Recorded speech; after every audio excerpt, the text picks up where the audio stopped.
प्रभु मुझे बता दो, चरणों में कैसे आऊं, माया के बंधनों से मैं मुक्ति कैसे पाऊं, हे प्रभु मुझे बता दो, चरणों में कैसे आऊं।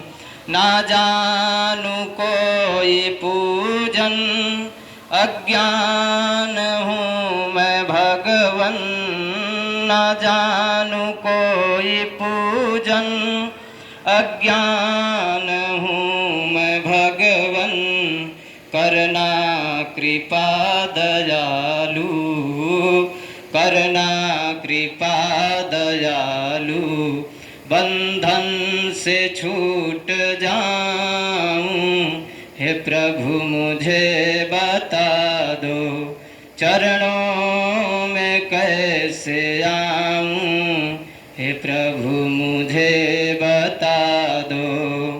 अच्छा हूँ या बुरा हूँ, जैसा भी हूँ तुम्हारा, अच्छा हूँ या बुरा हूँ, जैसा भी हूँ तुम्हारा, ठुकराओ न मुझे भगवन, चरणों में सिर झुकाऊं, हे प्रभु मुझे बता दो, चरणों में कैसे आऊं, माया के बंधनों से मैं मुक्ति कैसे पाऊं, हे प्रभु मुझे बता दो।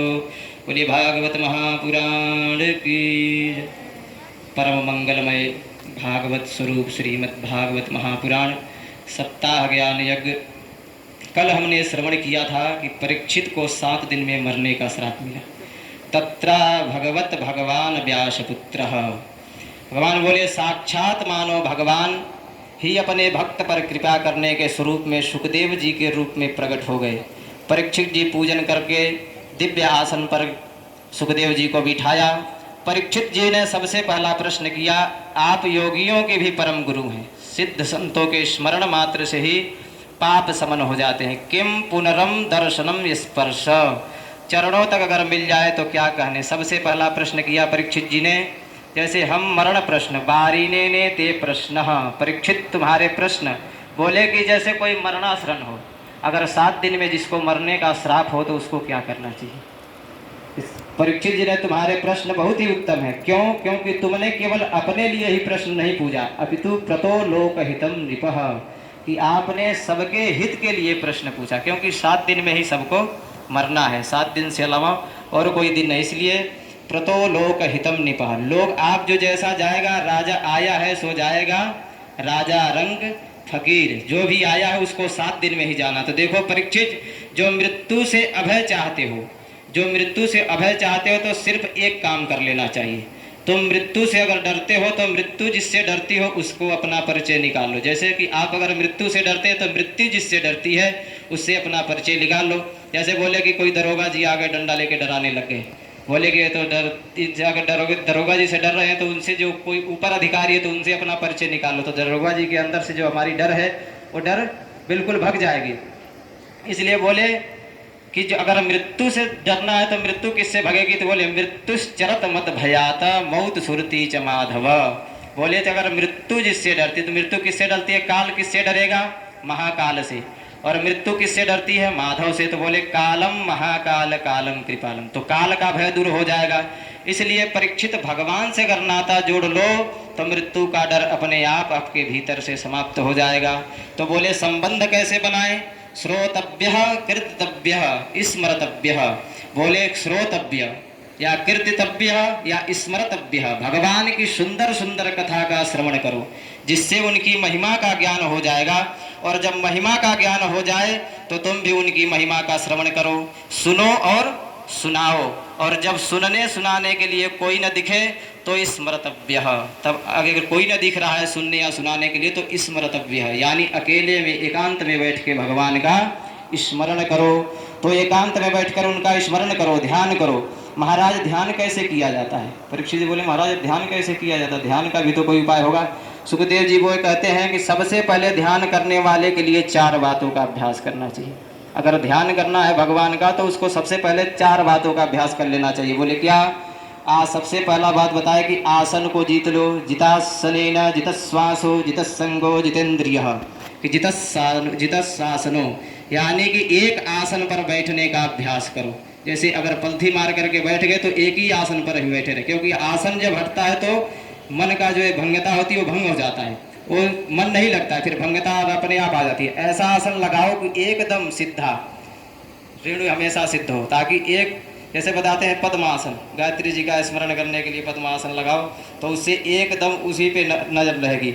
ये नहीं कि बुढ़े की तरह कमर झुकाकर नहीं बैठना चाहिए, माला जप रहे हैं बैठ गए, तो ऐसा भी नहीं, एकदम मेरुदंड सीधा होना चाहिए तो बैठना चाहिए। और दरिद्रासन में तो बिल्कुल नहीं बैठना चाहिए। बोले दरिद्रासन कौन सा महाराज जी? बोले जो ऐसे घुटना बांध लिए ऐसे करके बैठो, ये होता दरिद्रासन। इस आसन में कभी भी बैठ करके कथा नहीं सुनना चाहिए, ये दरिद्रासन होता है, इसमें दरिद्रता आती है। फिर बोले महाराज जी फिर बोले इसके बाद में जितश्वास, जितश्वास, श्वास कैसे जीते जाएगा? बोले पूरक, कुंभक और रेचक विधि से प्राणायाम करना चाहिए। प्राणायाम का मतलब पूरक, कुंभक और रेचक। पूरक का मतलब सांस को खींचना अपनी तरफ, जैसे एक बार गायत्री मंत्र का पाठ किया और सांस को खींचा। फिर उसके बाद कुंभक, अगर एक बार पाठ करके खींचा है गायत्री मंत्र का, कम से कम 4 बार पाठ करके उसको रोकना चाहिए सांस को। फिर उसके बाद 2 बार पाठ करके उसको छोड़ना चाहिए, होता है रेचक। विधि से प्राणायाम करना चाहिए, आत्मबल मिलता है, जिससे आत्मबल मिलता है, संयम होता है। प्राणायामम परमम बलः। तीसरी बात बताई, संसार से असख्य अनासंख्य। जैसे संसार के असख्य के जितने लोग बैठेंगे तो 10 लोग बैठेंगे तो 10 तरह की बात होगी, तो उसमें भगवत भजन नहीं होगा, इसलिए एकांत जगह बताई। तो चौथी बात बताई जितेंद्रिय की बात बताई, इंद्रियों को अपने बस में रखो। ये 4 बातों का अभ्यास करो तब जाकर ध्यान लगेगा। ध्यान 2 प्रकार का बताया, स्थूल और सूक्ष्म। अपने भीतर जो ध्यान करता है अकेले में बैठ के, उसको कहा जाता है सूक्ष्म ध्यान। और बाहर प्रकृति में जो हर जगह जो परमात्मा को देखता है उसको कहा जाता है स्थूल ध्यान। परमात्मा का ध्यान करना स्थूल ध्यान, और पूरा ब्रह्म परमात्मा का ही विराट स्वरूप है। जितने भी हरी भरी हरियाली दिख रही है भगवान की रोमावली है। जिसे हमारी शरीर को रोम होते हुए, ऐसे भगवान के शरीर में भी जितने बड़े बड़े पहाड़ हैं ये सब भगवान की हड्डियां हैं, ये जितनी नदियां हैं ये भगवान की नाड़ियां हैं। और इसी प्रकार सर्वस्व संसार भगवान विराट स्वरूप को देख करके भगवान का स्मरण करना चाहिए। सिया राम में सब जग जानी करहूँ प्रणा, की सब में सिया राम में सब जग जानी, कि सब में हमारे अंदर वही दिखे कि सिया राम में सब जग जाए। जगन्नाथ का ही चाहिए जो सिया राम में सब, सारे जगत में जगन्नाथ का ही दर्शन करें। किस कामना से किस देवता की पूजा करना चाहिए? ये भी तो आजकल बड़ी विडंबना, महाराज जी हमको पुत्र चाहिए तो हम किसकी कामना करें? बोले कि किस कामना से किस देवता की पूजा करनी चाहिए? महाराज बोले अन्न की कामना हो तो देव माता अदिति की उपासना करो, रूप और सुंदरता बढ़ाना हो तो गंधर्वों की उपासना करो, अगर विद्वान बनना चाहते हो तो बाबा भोलेनाथ की पूजा करो। बाबा भोलेनाथ विद्वान बनाते हैं, विद्या प्रदान करने वाले हैं। विद्या कामस गिरीशम।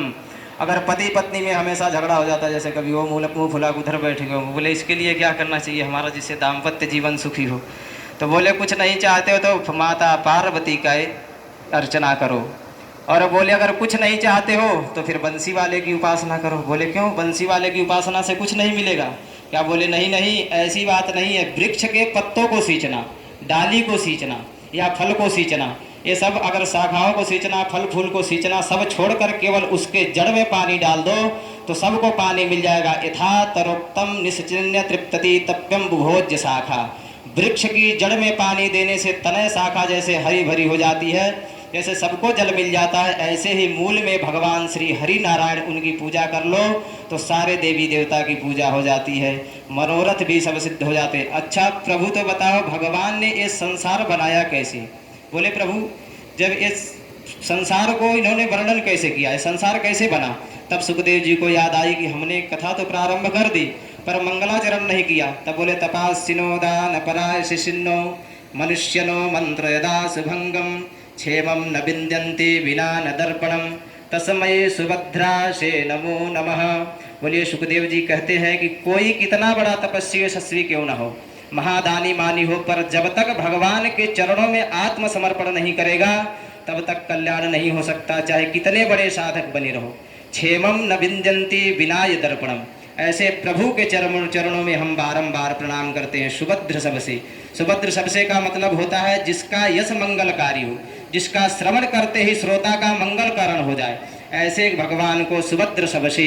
मंगलम भगवान विष्णु, जैसे मंगल भगवान की मूर्ति है इसलिए उनका सब काम मंगल है। मंगल भवन या मंगलहारी द्रवहुषु दशरथ यज्रवि। भगवान का स्मरण करते सुखदेव जी कहते हैं, परीक्षित जो प्रश्न आपने हमसे पूछा है, ये प्रश्न नारद जी ने एक बार अपने पिता ब्रह्मा जी से भी पूछा था। ब्रह्मा जी ध्यान में बैठे थे, नारद जी ने आकर प्रणाम किया। ब्रह्मा जी का जब ध्यान भंग हुआ तब नारद जी ने पूछा, पिताजी सारा संसार आप बनाते हैं तो आप किसके ध्यान में मग्न हैं? तब ब्रह्मा जी मुस्कुराए और बोले, तस्मै नमो भगवते वासुदेवाय धीमहि यन्मया दुर्जया माम ब्रुवन्ति जगत गुरुम। मैं उस परमात्मा को प्रणाम करता हूँ जिनके माया से मोहित हुए प्राणी मुझको ही पर जगत गुरु समझने लगते हैं। भगवान ही जगत गुरु हैं। कृष्णम वंदे जगत गुरुम। कि ब्रह्म जी बोले, सुनो पुत्र नारद, हम संसार कैसे बनाते हैं वो एक बार समझ लो। प्रकृति और पुरुष की साम्यावस्था, पुरुष लय और सम्या अवस्था में सृजन होता है। पुरुष ने जब प्रकृति को देखा तो उसे क्षोभ उत्पन्न हुआ और उस क्षोभ के द्वारा महातत्व की उत्पत्ति हुई। महातत्व से त्रिविध अहंकार सत्य रज तम पैदा हुए। तमोगुण के द्वारा पंच महाभूत और पंच महातन पैदा हुई। जिसके पंच महाभूत कौन है? बोले कि पृथ्वी, जल, तेज, वायु और आकाश। और तन मात्राएं कौन है? बोले शब्द, स्पर्श, रूप और गंध। ये सब तमो गुण की सृष्टि है। रजोगुण के द्वारा इंद्रियों की उत्पत्ति हुई और सत्य गुण के द्वारा इंद्रियों की अधिष्ठेत्री की उत्पत्ति हुई। प्रत्येक इंद्री का कोई न कोई देवता होता है। जैसे आँख है, आँख का इसको क्या है? चक्षु। चक्षु इंद्री है, इसका विषय क्या है? रूप। आँख क्या करती है? देखती है, गोरा, पीला, हरा, काला, लाल, पीला, यही सब तो देखती है। बोले काला, परंतु इनके देवता कौन है? बोले इनके देवता सूर्य हैं। जैसे नेत्र के चक्षु के देवता सूर्य हैं। अगर अंधेरा है, चाहे सामने कोई चीज़ पड़ा है अंधेरे में तो दिखेगा नहीं, जब तक सूर्य की रोशनी नहीं पड़ेगी तो इसलिए नहीं दिखेगा। तो इसीलिए हर चक्षु के जैसे नेत्र इसके सूर्य जी हैं, इसी तरह से हर इंद्रियों के कोई न कोई देवता है। भगवान श्री हरि अपने नाभि से कमल प्रकट किया और कमल से ब्रह्मा जी का प्रागट हुआ। ब्रह्मा जी ने जब नाभि से निकले तो चारों तरफ उन्होंने दृष्टि देखा कि कोई दिख तो नहीं रहा, तब वो चतुरानन हो गए। भगवान देखे चारों तरफ देख रहे तो चतुरानन हो गए। फिर उसके बाद देखे कोई नहीं दिख रहा तो फिर जिस कमल से वो प्रकट थे उसी कमल के अंदर जाकर के देखने लगे कि मैं कौन हूँ और कहाँ से आया हूँ। उनको एक ही सवाल आया मन में, को हम, कि मैं कौन हूँ और मैं आया कहाँ से हूँ। उनके कान में दो अक्षर सुनाई पड़े, त और प। बोले तप, यानी कि तप करो। तब ब्रह्मा जी आराम से तप में बैठ गए। ब्रह्मा जी ने कठोर तप किया, तब भगवान श्री हरि ने दर्शन दिया और श्लोक से दिव्य ज्ञान दिया। इसी का नाम है चतुश्लोकी भागवत। भगवान कहते हैं, ब्रह्मा जी सृष्टि के आदि में भी हम थे और कुछ न था, इसलिए जो भी देख रहे हो वो भी हम ही हैं। हरिदेव जगतम जगदेव हरि। हरि ही जगत के स्वरूप है और जगत पूरा हरि का स्वरूप है। जैसे सोने से आभूषण बनते हैं तो अलग अलग नाम बन गया। जैसे अंगूठी होगी तो अंगूठी बन गया, मंगलसूत्र बन गया, हार बन गया। लेकिन पूछे सोना कहाँ है? बोले तो सब सोना ही है लेकिन नाम अलग अलग हो गया। तो ऐसे हर प्राणी का अलग अलग नाम देते गया। ये मनुष्य हो गया, वो पशु हो गया, लेकिन हर जगह भगवान का ही अंश है। ईश्वर अंश जीव अविनाशी, कि हर अंश में ईश्वर ही है। इसलिए बोले कि इनका नाम है दुनिया। सिया राम में सब जगह सर्ग मानव सृष्टि। सबसे पहले विदुर जी का चरित्र सुनाते थे। सुखदेव जी ने परीक्षित जी के समय महाभारत युद्ध होने के निश्चय पर पहुंच गया, तब भगवान स्वरूप एक बार दुर्योधन को समझाने के लिए शांति दूत बनकर आए। विदुर जी को पता चला, धृतराष्ट्र को समझाने के लिए आए। महाराज एक निवेदन सुन लो, हमारा द्वारकानाथ स्वयं शांति का संदेश लेकर आए हैं, उनकी आज्ञा का आप सब पालन करें तो भयंकर युद्ध टल सकता है। धृतराष्ट्र ने कहा, मुझे नहीं, तुम दुर्योधन को जाकर के समझाओ, वो मान जाए तो बात बन जाएगी। विदुर जी ने कहा, देखो महाराज, आप राजा हैं, निर्णय आपको लेना है। तुम्हारा पुत्र दुर्योधन तुम्हारा कितना प्यारा क्यों न हो, पर मेरा निवेदन सुन ले महाराज। जैसे शरीर का प्रत्येक अंग हमें बड़ा प्यारा लगता है, उसी तरह से अगर अंग में कोई भी बीमारी हो जाए और अगर डॉक्टर बोल दे कि इसको काट दो तो बच जाओगे, नहीं तो ये पूरे शरीर में विस्मय हो जाएगा। तो चाहे कितना भी प्यारा अंग हो तो उसको काटना पड़ता है। तो इसीलिए बोले कि अगर आप अपने पूरे वंश की अगर भलाई चाहते हो तो दुर्योधन को घर से निकाल दो। तो इसीलिए भले ही दुर्योधन आपका बड़ा बेटा है, सृष्टि की रक्षा के लिए उसका परित्याग कर दीजिए, नहीं तो आपका पूरा वंश महासंकट में पड़ जाएगा। परंतु धृतराष्ट्र के समझ में नहीं आया, और जब दुर्योधन ने यह बात सुनी तो वह आग बबूला हो गया। एकदम चिल्लाते हुए बोला, हे दासी पुत्र विदुर, किसके बुलाए से तुम यहाँ पर आए हो और सलाह देने के लिए हमको हमारे घर से ही निकलवाना चाहते हो? कौन मंत्रो मजबहा जीवदादा दशासुता फलवैत्र दुष्टा, हमारे टुकड़ों पर पलने वाला यह दासी पुत्र हमको बाहर निकालवाना चाहता है। ऐसे अपशब्द दुर्योधन ने कहे और विदुर जी धृतराष्ट्र की तरफ देख रहे हैं। वो तो अंधे थे, लेकिन अंधे थे, बहरे तो नहीं थे कि अगर आप पिता हैं, पिता के सामने अगर कोई महात्मा बैठे हैं और आपका बच्चा अगर उनसे कड़वा शब्द में बोलने लगे तो आप जरूर डांटेंगे उसको। जब नहीं डांटेंगे तो फिर उस महात्मा जी अपने आप उठ के चले जाएंगे कि जब जहाँ का अगर राजा ही भ्रष्ट हो जाए तो प्रजा तो वहाँ के अपने आप भ्रष्ट हो जाती है। तो अंधे थे पर बहरे नहीं थे, उनको सुनाई पड़ रहा था कि मेरा बेटा क्या बोल रहा है। परंतु जब धृतराष्ट्र मौन रहे, कुछ नहीं बोले, तब विदुर जी समझ गए अब हमको यहाँ नहीं रहना चाहिए। जब राष्ट्र अध्यक्ष ही अंधा हो और बहरा मान जाए तो फिर दुशासन ही पनपते हैं, विदुर जी नहीं। परंतु दुर्योधन से बोले, तुम हमको क्या निकालोगे, हम तुम्हारे राज्य को छोड़कर खुद ही जा रहे हैं। सुखदेव जी कहते हैं विदुर जी नहीं गए, उनके यहाँ से धर्म चला गया। क्योंकि बोलते हैं पांचों पांडवों में जो युधिष्ठिर थे वो धर्म के स्वरूप थे, और कौरवों में जो विदुर जी थे ये धर्म का स्वरूप थे। जब इन्हों को महाभारत में इन्होंने जब उनको अपशब्द बोला तो इन्होंने उनका घर त्याग करके चल दिए। तीर्थाटन करते करते अचानक जमुना जी के किनारे पर विदुर जी को उद्धव जी जाते हुए दिखाई दिए, तो दोनों के भेंट हुई, कुशल क्षेम पूछा। विदुर जी ने उद्धव के द्वारा द्वारकानाथ कहा और युद्ध का क्या हुआ। बोले आपको युद्ध का कुछ पता नहीं है। उद्धव तुम कहाँ जा रहे हो? उद्धव तुम भी तो वहीं बद्रीनाथ जा रहे। क्यों? बोले प्रभु की यही इच्छा है। प्रभु बोले मेरे जाने के बाद घोर कलयुग आ जाएगा, इसलिए तुम बद्रीनाथ चले जाना और जो उपदेश मुझे देकर गए हैं उसके सहारे मैं जीवित हूँ। कौन सा उपदेश दिया भैया, हमको भी सुना दो। उद्धव जी बोले हम नहीं सुना सकते पर उपाय बता सकते हैं। क्या? बोले आप हरिद्वार जाओ, मैत्रेय मुनि मिलेंगे जो आपको सुनाएंगे, क्योंकि वह भी मेरे साथ बैठकर वह उपदेश सुना था। बस विदुर जी उद्धव जी को विदा लेकर सीधा हरिद्वार मैत्रेय मुनि जी के पत्र पहुँचे। सबसे पहले सनक, सनंदन, सनातन और सनत कुमार चारों से कहा बच्चों तुम सृष्टि, इनको सबसे पहले ब्रह्मा जी ने 4 लोगों को उत्पन्न किए। बोले आप सृष्टि की रचना करो। इन चारों ने हाथ उठा दिया, बोले भैया हम इसमें नहीं पढ़ना चाहते, हम तो अपना असंख्य जीवन जीना चाहते हैं, सृष्टि करो। तो उन्होंने हाथ उठा दिया। फिर ब्रह्मा जी को इस बात पर बड़ा क्रोध आ गया। उनके क्रोध से एक बालक उनकी भ्रिकुटी से उत्पन्न हुआ जिसका नाम पड़ा। रोता हुआ ब्रह्मा जी से बोला तुम्हारा नाम है रुद्र और काम तुम्हारा एक ही है। बोले सृष्टि का विस्तार करो, कर लोगे? भगवान रुद्र बोले बिल्कुल करेंगे। बोले तो ठीक है करो। उन्होंने तमाम पिशाच, डाकिनी, शाकिनी, भूत प्रेत पैदा कर दिए। बोले अरे बस बस बस रहने दीजिए, हो गई सृष्टि की रचना। ब्रह्मा जी बोले बस बस महाराज हो गई सृष्टि, इतनी खतरनाक सृष्टि हमको नहीं चाहिए, बस भजन करो आप। अब की बार ब्रह्मा जी ने इस सदस्यों को प्रकट किया। मरीचि, अत्रि, अंगिरा, पुलस्त्य, पुलह, भृगु, कृतु, 10 देवर्षि, नारद, वाणी से सरस्वती और छाया से करदम जी के साथ सृष्टि करके श्री ब्रह्मा। अब की बार ब्रह्मा जी बाएं अंग से कन्या और दाएं अंग से पुरुष की उत्पत्ति की। उनका नाम हो गया मनु और शतरूपा। ब्रह्मा जी बोले अब तुम दोनों मैथुन सृष्टि करो। इसलिए हम लोग मनुष्य के संतान हैं, इसलिए हमको मनुष्य कहा जाता है। मनु महाराज के 5 संतान हुई, 3 बेटी और 2 बेटा, प्रियव्रत और उत्तानपाद। बेटी हुई आकुति, देवहूति और प्रसूति। एक दिन मनु महाराज ब्रह्मा जी से बोले महाराज बहुत बड़ी समस्या आ गई है। क्या हुआ? बोले हिरण्याक्ष नाम का दैत्य पृथ्वी को उठा कर ले गया है। विदुर जी ने पूछा ये हिरण्याक्ष कौन था? मैत्री जी बोले सुन महामुनि, कश्यप जी के अनेक पत्नियों में से उनमें के एक दैत्यों की माता दिति थी जिसके 2 पुत्र हुए थे, अधारम, मैथुनम, निद्रा, स्वाध्यायम च विशेषतः। बोले उसके असुर क्यों हो गए? बोले कि जो संध्या का समय होता है उसमें 4 क्रिया करने के लिए महाराज जी माना करते हैं, आहारम, मैथुनम, निद्रा, स्वाध्यायम च विशेषतः।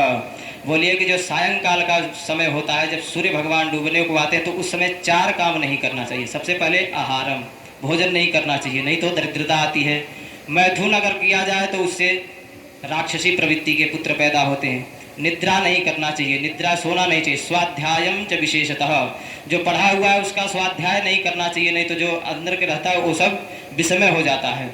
विस्मय ज्ञान सब भूल जाता है। महाबली ने जलवृक्ष के दर्शन किया बोले कि तो महाराज हिरण्याक्ष और हिरण्यकशिपु की एक कौन थे? बोले ये जब दोनों पैदा हुए, जब राक्षसी प्रवृत्ति के हुए, तो इन्होंने सोचा कि अब हमसे लड़ने के लिए कोई होना चाहिए। बहुत बलशाली थे। बोले कि हमको लड़ने के लिए कौन आए? जब कोई नहीं मिला तो इन्होंने पृथ्वी उठा लिया। पृथ्वी लेकर के चले गए मैलमूत्र की जगह पे कि यहाँ पे कोई आए। तो भगवान बोले कि अब सृष्टि की रचना कैसे हो? जब पृथ्वी नहीं रहेगी तो सृष्टि की रचना कैसे की जाए? भगवान विष्णु का ध्यान किया ब्रह्मा जी ने, और उनको एक छींक आई जिससे वराह भगवान का प्रागट्य हुआ। बोलिए वराह भगवान की जय। वराह भगवान का प्रागट्य हुआ। वराह भगवान